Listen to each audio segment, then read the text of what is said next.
بسم اللہ الرحمن الرحیم۔ السلام علیکم ورحمۃ اللہ وبرکاتہ۔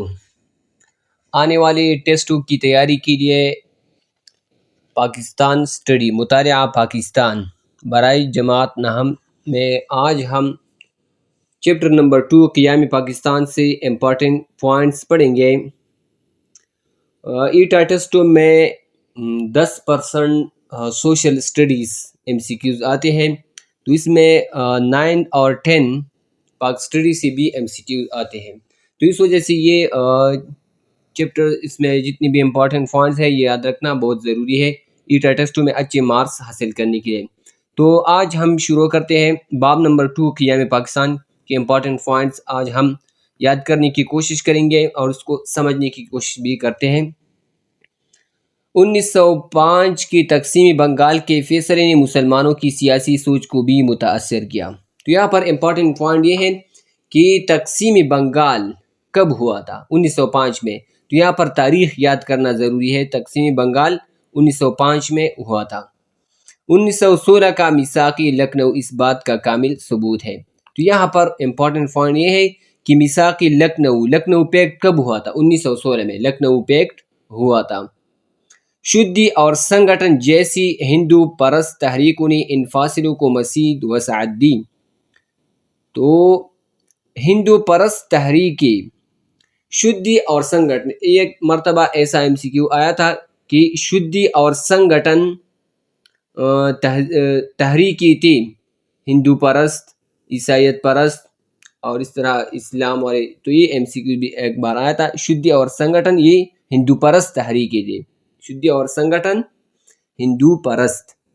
1935 کے انڈیا ایکٹ کے تحت 1937 میں صوبائی انتخابات ہوئی، جس کے نتیجے میں انڈین نیشنل کانگریس نے 11 میں سے 8 صوبوں میں اپنی حکومت تشکیل دے دی۔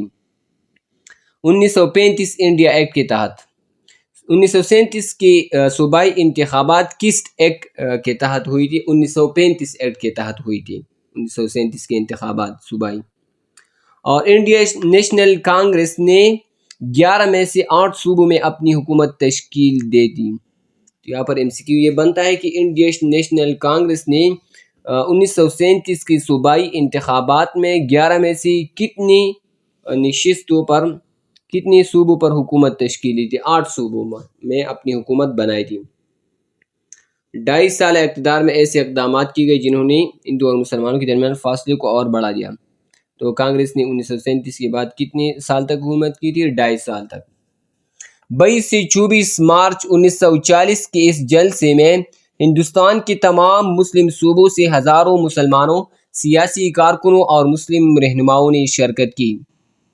قرارداد لاہور 22 سے 24 مارچ 1940 میں ایک جلسہ ہوا تھا۔ 22 سے 24 مارچ 1940 میں جلسہ ہوا تھا لاہور میں۔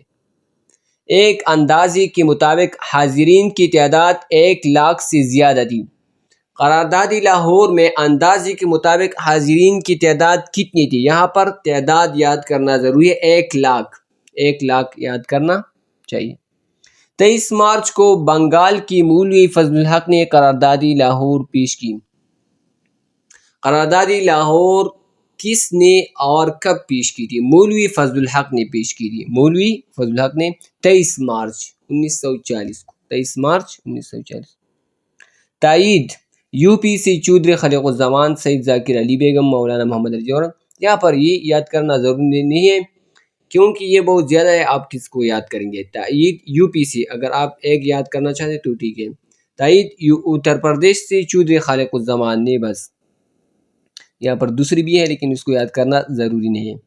سن سے جناب عبداللہ ہارون، یہاں یہ یاد کرنا ضروری کیونکہ یہ ایک ہے۔ تو قرارداد لاہور سن سے تائید کس نے کی تھی؟ جناب عبداللہ ہارون سندھی۔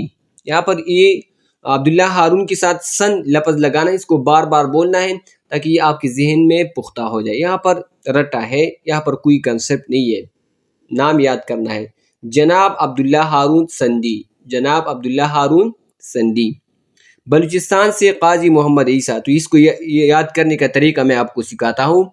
قاضی محمد عیسیٰ بلوچستان، قاضی محمد عیسیٰ بلوچستان. اور یہاں پر یہ یاد کرنا ہے کہ ان لوگوں نے کیا کیا تھا، قرارداد لاہور کی تائید کی تھی بس. قاضی محمد عیسیٰ بلوچستان صوبہ سرحد خیبر پختونخوا سے سردار اورنگزیب خان کے ساتھ، خیبر پختونخوا بار بار بولنا ہے یا صوبہ سرحد بولنا ہے، سردار اورنگزیب خان سرحد، سردار اورنگزیب خان سرحد. پنجاب سے مولانا ظفر علی خان اور ڈاکٹر محمد عالم. تو یہاں پر اسے بولنا ہے مولانا ظفر علی خان پنجاب، ڈاکٹر محمد علی عالم پنجاب. اس طرح آپ یاد کر پائیں گے. مولانا ظفر علی خان پنجاب، ڈاکٹر محمد عالم پنجاب. ہندو اخبارات نے اس کو قراردادی پاکستان کا نام دیا. کس نے قراردادی لاہور کو قراردادی پاکستان کا نام دیا؟ ہندو اخبارات نے. یہاں پر یہ MCQ ہے، ہندو اخبارات نے، یاد کریں. ہندو اخبارات نے قراردادی لاہور کو قراردادی پاکستان کا نام دیا، جس کے نتیجے میں علماء دیوبند کے ایک اہم گروپ نے مولانا شبیر احمد عثمانی کی سرکردگی میں قائد اعظم اور مسلم لیگ کا ساتھ دیا. جس کے نتیجے علماء دیوبند کے ایک اہم گروپ نے مولانا شبیر احمد عثمانی کی سرکردگی میں قائد اعظم اور مسلم لیگ کا ساتھ دیا. علماء دیوبند کی کس گروپ نے قائد اعظم اور مسلم لیگ کا ساتھ دیا تھا؟ تو یہاں پر یہ یاد کرنا ضروری ہے، مولانا شبیر احمد عثمانی، مولانا شبیر احمد عثمانی کی گروپ نے. کرپس مشن 1942. کرپس مشن سادہ MCQ یہ آتا ہے، کرپس مشن کب آیا تھا؟ 1942 میں کرپس مشن. دوسری جنگ عظیم کا آغاز 1939 میں ہو چکا تھا. ورلڈ وار سیکنڈ 1939 میں شروع ہوا تھا، 1945 میں ختم ہوا تھا. 1939 سے 1945 تک تھا. 1940-41 کے لگ بھگ جاپان بھی اتحادی اقوام کے خلاف اس جنگ میں کود پڑا تھا. 40-41 میں کے لگ بھگ میں جاپان کس کے خلاف جنگ میں کود پڑا تھا؟ اتحادی اقوام کے خلاف. جاپان اتحادی اقوام کے خلاف جنگ میں کود پڑا تھا 1940-41 میں. تاریخ یاد کرنا ضروری ہے. ایسی سنگین صورتحال میں حکومت برطانیہ نے ہندوستان کے سیاسی بحران کو حل کرنے کے لیے سر اسٹیفورڈ کرپس کی سرکردگی میں 3 افراد کا ایک وفد ہندوستان بھیجنے کا اعلان کیا. ہندوستان کے سیاسی بحران کو حل کرنے کے لیے سر اسٹیفورڈ کرپس. تو کرپس مشن اس کو کیوں کہتے ہیں؟ کیونکہ یہ سر اسٹیفورڈ کرپس کی سرکردگی میں ہوا تھا. اور یہ کرپس مشن کتنی افراد پر مشتمل تھا؟ 3 افراد پر. 3 افراد کو ہندوستان بھیجا گیا تھا 1942 میں. 3 افراد ورلڈ وار سیکنڈ کی وجہ سے کہ جنگ کے دوران دفاع کی ساری ذمہ داری برطانوی حکومت کے ہاتھوں میں ہوگی. یہ ایک تجویز تھا کہ جنگ کے دوران دفاع کی ساری ذمہ داری کس کی ہوگی؟ برطانوی حکومت کے ہاتھوں میں ہوگی. یہ کرپس مشن کی ایک تجویز ہے. کرپس کی ان تجاویز کو انڈین نیشنل کانگریس اور مسلم لیگ دونوں نے مسترد کر دیا. کرپس کی تجاویز کو انڈین نیشنل کانگریس اور مسلم لیگ دونوں نے مسترد کیا تھا، یاد کرنا ہے. کرپس مشن کو Indian National Congress, Muslim League دونوں نے مسترد کیا تھا. Chakravarti Raj Gopal Acharya CR formula 1944. CR formula 1944. CR formula کس نے پیش کیا تھا 1944 میں؟ چکرورتی راج گوپال اچاریہ نے. مدراس سے کانگریس کے ایک بڑے رہنما چکرورتی راج گوپال اچاریہ نے دونوں جماعتوں کو قریب لانے کی کوشش کی، کانگریس اور مسلم لیگ کو. تو کانگریس کا ایک بڑا رہنما چکرورتی راج گوپال اچاریہ کہاں سے تھا؟ مدراس سے تعلق رکھتا تھا. مدراس سے. چکرورتی راج گوپال اچاریہ مدراس سے تھا. گوپال اچاریہ نے مدراس اسمبلی میں قرارداد پیش کی تھی جس میں کانگریس پارٹی سے مطالبہ کیا گیا تھا کہ وہ مناسب رد و بدل کے ساتھ پاکستان کے مطالبے کو منظور کرے۔ گوپال آچاریہ نے کیا قرارداد پیش کیا تھا کہ وہ مناسب رد و بدل کے ساتھ پاکستان کے مطالبے کو منظور کرے۔ گوپال آچاریہ کی ان تجاویز پر کانگریس نے شدید رد عمل کا اظہار کیا اور آل انڈیا کانگریس کمیٹی نے کثرت رائے سے اس کو مسترد کر دیا اور آچاریہ پر ذاتی حملے کی گئی۔ گوپال آچاریہ کی تجاویز پر کس نے شدید رد عمل کا اظہار کیا تھا؟ کانگریس نے، اور اس کو مسترد کیا تھا کثرت رائے سے، اور آچاریہ پر ذاتی حملے بھی ہوئے تھے۔ گوپال آچاریہ یہ مدراس سے تھا۔ پہلی دفعہ کسی کانگریسی لیڈر کی طرف سے ہندوستان کی تقسیم کے مطالبے کی اصولی طور پر تسلیم کیا گیا تھا، تو وہ پہلی دفعہ کس نے، کانگریسی لیڈر نے، تو یہاں پر یہ MCQ ہے، پہلی دفعہ کس کانگریسی لیڈر نے ہندوستان کی تقسیم کے مطالبے کو اصولی طور پر تقسیم کیا تھا؟ تو وہ ہے مدراس سے کانگریس کے ایک بڑے رہنما چکرورتی راج گوپال آچاریہ، چکرورتی راج گوپال آچاریہ، جس نے CR فارمولہ پیش کیا تھا۔ گاندھی جناح مذاکرات 1944، گاندھی جناح مذاکرات کب ہوئی تھے؟ 1944 عیسوی میں۔ یہ مذاکرات ستمبر 1944 میں قائد اعظم کی رہائش گاہ پر ہوئی۔ گاندھی جناح مذاکرات کہاں پر ہوئی تھی؟ ستمبر 1944 میں قائد اعظم کی رہائش گاہ پر۔ ستمبر 1944 گاندھی جناح مذاکرات۔ شملہ کانفرنس 1945، شملہ کانفرنس 1945 عیسوی، شملہ کانفرنس 1945۔ برصغیر پاک و ہند کے آئینی مسئلے کو حل کرنے کے لیے اور جنگ عظیم دوئم میں جاپانیوں کے خلاف جنگ کو منظم کرنے کے لیے کوشش کی گئی، اور جون 1945 میں گورنر جنرل لارڈ ویول نے ایک منصوبے کا اعلان کیا۔ برصغیر پاک و ہند کے آئینی مسئلے کو حل کرنے کے لیے اور جنگ عظیم دوئم میں جاپانیوں کے خلاف جنگ کو منظم کرنے کے لیے کوشش کی گئی۔ جون 1945 میں گورنر جنرل لارڈ ویول نے ایک منصوبے کا اعلان کیا۔ اس میں ہندو اور مسلمانوں کو یکساں نمائندگی دی جائے گی۔ ایک منظم سیاسی جماعت میں 25 جون کو اس کانفرنس کا انعقاد کیا گیا۔ شملہ کانفرنس کا انعقاد کب کیا گیا تھا؟ 25 جون 1945، 25 جون 1945 شملہ کانفرنس، 25 جون یاد کرو، 25 جون 1945 شملہ کانفرنس۔ پنجاب کی یونینسٹ پارٹی کے رہنما سر خضر حیات ٹوانا بھی کونسل کی ایک سیٹ کے لیے قائد اعظم کے اس مطالبے کی مخالفت کر رہے تھے۔ پنجاب کی یونینسٹ پارٹی کے رہنما کون تھے؟ سر خضر حیات ٹوانا، سر خضر حیات ٹوانا۔ پنجاب کی یونینسٹ پارٹی کے رہنما سر خضر حیات ٹوانا کونسل کی ایک سیٹ کے لیے قائد اعظم کے مطالبے کی مخالفت کر رہی تھی کہ وہی کونسل کے لیے مسلمان نمائندہ نامزد کریں گے۔ 1945-46 کے انتخابات، 1945-46 کے انتخابات۔ مرکزی اسمبلی کی 100 میں سے 30 نشستیں مسلمانوں کے لیے مخصوص تھی، جو تمام کی تمام مسلم لیگ نے حاصل کی۔ یہاں پر 2 MCQs ہیں۔ مرکزی اسمبلی کی 100 میں سے کتنی نشستیں مسلمانوں کے لیے مختص تھیں؟ 100 میں سے 30، تو یہاں پر 30 یاد کرنا ضروری ہے۔ 30 نشستیں مسلمانوں کے لیے مخصوص تھی 1945-46 کے انتخابات میں، اور 30 تمام مسلم لیگ نے حاصل کی۔ تمام 30 نشستیں مسلمانوں نے جیتی تھی، مسلم لیگ نے۔ 1946 کے اوائل میں 11 صوبائی اسمبلیوں کے انتخابات منعقد ہوئے۔ 1946 کے اوائل میں کتنی صوبائی اسمبلیوں کے انتخابات منعقد ہوئی تھی؟ 11 صوبائی اسمبلیوں کی۔ مسلمانوں کے لیے کتنی نشستیں مخصوص تھیں؟ 492 نشستیں مسلمانوں کے لیے مخصوص تھی 1946 میں۔ مسلم لیگ نے ان میں سے 454 نشستیں حاصل کی۔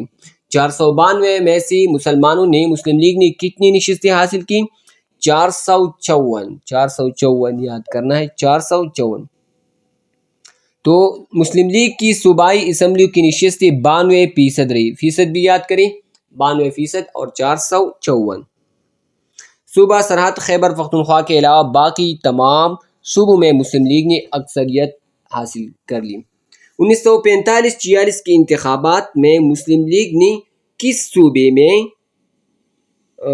صوبے کے علاوہ تمام صوبوں میں اکثریت حاصل کی؟ تو یہاں پر جواب ہے صوبہ سرحد خیبر پختونخوا میں وہاں پر اکثریت سے حاصل نہیں کی تھی، باقی تمام صوبوں میں اکثریت سے نشستیں حاصل کی تھی۔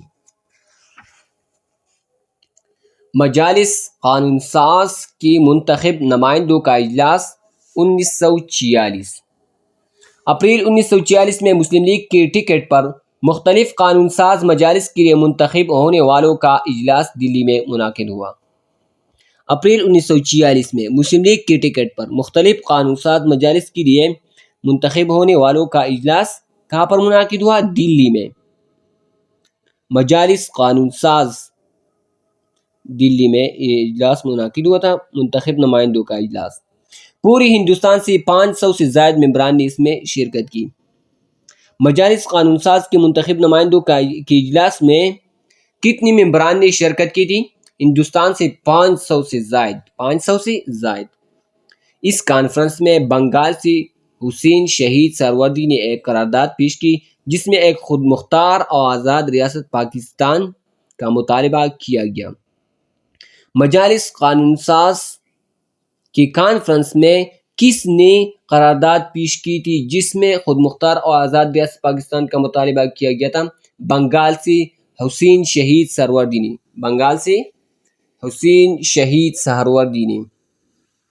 1941 میں مدراس میں منعقدہ آل انڈیا مسلم لیگ کی 28ویں اجلاس میں ترمیم کی گئی جس کے تحت شمال مغرب اور شمال مشرق میں مسلمان اکثریتوں علاقوں پر مبنی ایک ریاست کی بات کی گئی۔ اپریل 1941 میں مدراس میں ایک آل انڈیا مسلم لیگ کے 28واں اجلاس ہوا تھا۔ اپریل 1941 میں مدراس میں آل انڈیا مسلم لیگ کا 28واں اجلاس میں ترمیم ہوا تھا۔ کابینہ مشن پلان 1946۔ کابینہ مشن پلان کب ہوا تھا؟ 1946 عیسوی میں۔ برصغیر پاک و ہند کی مسلمانوں کی جدوجہد آزادی میں ایک اہم موڑ وزارتی مشن ہے۔ کابینہ مشن پلان وزارتی مشن۔ 3 وزیروں پر مشتمل ایک مشن ہندوستان روانہ کیا تاکہ ہندوستان کی مسئلے کا ممکنہ حل نکالا جا سکے۔ یہاں پر کابینہ مشن پلان 1946 کتنے وزیروں پر مشتمل تھا؟ 3 وزیروں پر۔ کابینہ مشن پلان 1946 کتنے وزیروں پر مشتمل تھا؟ 3 وزیروں پر مشتمل تھا۔ کانگریس کے مولانا ابوالکلام آزاد، گاندھی وغیرہ اور مسلم لیگ کے قائد اعظم شامل تھے۔ یہاں پر ملاقاتیں کن لوگوں سے ہوئی تھی؟ مولانا ابوالکلام آزاد سے، گاندھی سے اور مسلم لیگ کے قائد اعظم سے۔ 3 وزیروں پر مشتمل۔ آخر میں وزارتی مشن نے اپنی تجاویز 16 مئی 1946 کو پیش کر دی۔ کابینہ مشن پلان نے وزارتی مشن نے اپنی تجاویز کب پیش کی تھی؟ 16 مئی 1946۔ 16 مئی 1946 وزارتی مشن تجاویز۔ 16 مئی 1946 تجاویز کو 2 حصوں میں تقسیم کیا جا سکتا ہے۔ وزارتی مشن یا کابینہ مشن پلان کی تجاویز کو کتنوں حصوں میں تقسیم کیا جا سکتا ہے؟ 2 حصوں میں۔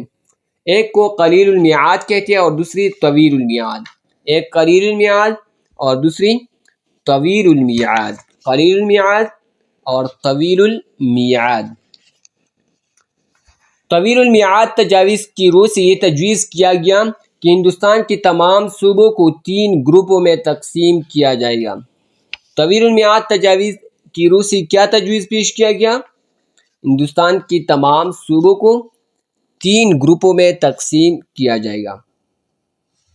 گروپ الف میں ہندو اکثریتی صوبے جیسے سی پی، مدراس، ممبئی متحدہ صوبہ جات، اڑیسہ اور بہار شامل تھے۔ گروپ الف میں ہندو اکثریتی صوبے ہوں گے اور گروپ بے میں مسلم اکثریتی صوبے پنجاب، سرحد، خیبر پختونخوا، بلوچستان اور سندھ۔ گروپ بے میں یہ طویل المیعاد تجاویز ہے۔ کابینہ مشن پلان 1946 کی، جو 3 وزیروں پر مشتمل تھا۔ 16 مئی 1946 کو یہ تجاویز پیش کی گئی تھی۔ گروپ جی میں کون شامل ہوں گے؟ مسلم اکثریتی صوبے آسام اور بنگال۔ 10 سال بعد اگر کوئی صوبہ کسی گروپ سے الگ ہونا چاہے تو اسے علیحدگی کا حق ہوا، یہ بھی ایک تجویز تھا اس میں۔ 10 سال بعد اگر کوئی صوبہ کسی گروپ سے الگ ہونا چاہتا ہے تو اسے علیحدگی کا حق ہوا۔ وزارتی مشن کی تجاویز کو قائد اعظم اور مسلم لیگ نے کچھ تحفظات کی اظہار کے بعد منظور کر لیا۔ تو یہاں پر یہ MCQs ہے کہ وزارتی مشن تجاویز کو قائد اعظم اور مسلم لیگ نے منظور کر دیا تھا، مسلم لیگ نے منظور کیا تھا۔ جواہر لال نہرو نے 10 جولائی 1946 کو کانگریس کا صدر منتخب ہونے کے بعد ممبئی میں بیان دیا۔ جواہر لال نہرو 10 جولائی 1946 کانگریس کا صدر منتخب ہوا تھا۔ جواہر لال نہرو کب کانگریس کا صدر منتخب ہوا تھا؟ 10 جولائی 1946 کو۔ 10 جولائی 1946 کو جواہر لال نہرو کانگریس کا صدر منتخب ہوا تھا۔ دوسری طرف مسلم لیگ نے مسلم لیگ کونسل کا اجلاس 29 جولائی 1946 کو طلب کر دیا، جس میں کابینہ مشن پلان کی منظوری واپس لینے کی قرارداد پیش کی گئی، جو متفقہ طور پر منظور ہوئی۔ مسلم لیگ کونسل کا اجلاس 29 جولائی 1946 کو طلب کیا گیا تھا، کس لیے؟ تاکہ کابینہ مشن پلان کی قرارداد کو جو انہوں نے منظور کیا تھا وہ واپس لے سکے، اور یہ متفقہ طور پر منظور ہوئی۔ 29 جولائی 1946 کی کونسل میں کابینہ مشن پلان کو واپس لیا گیا تھا۔ قائد اعظم کی اپیل پر 16 اگست 1946 کو یوم راست اقدام منایا گیا۔ یوم راست اقدام کب منایا گیا تھا؟ قائد اعظم کی اپیل پر 16 اگست 1946 کو۔ 16 اگست 1946 یوم راست اقدام۔ 16 اگست 1946 یوم راست اقدام۔ تو آج کے لیے اتنا ہی کافی ہے۔ باقی چیپٹر اگلی ویڈیو میں جتنی بھی امپارٹنٹ پوائنٹس ہیں وہ دوسری پارٹ 2 میں انشاءاللہ ہم کور کریں گے۔ تو یہاں پر اپنی ویڈیو ختم کرتے ہیں، دعاؤں میں یاد رکھیے گا۔ اللہ حافظ۔ السلام علیکم ورحمۃ اللہ وبرکاتہ۔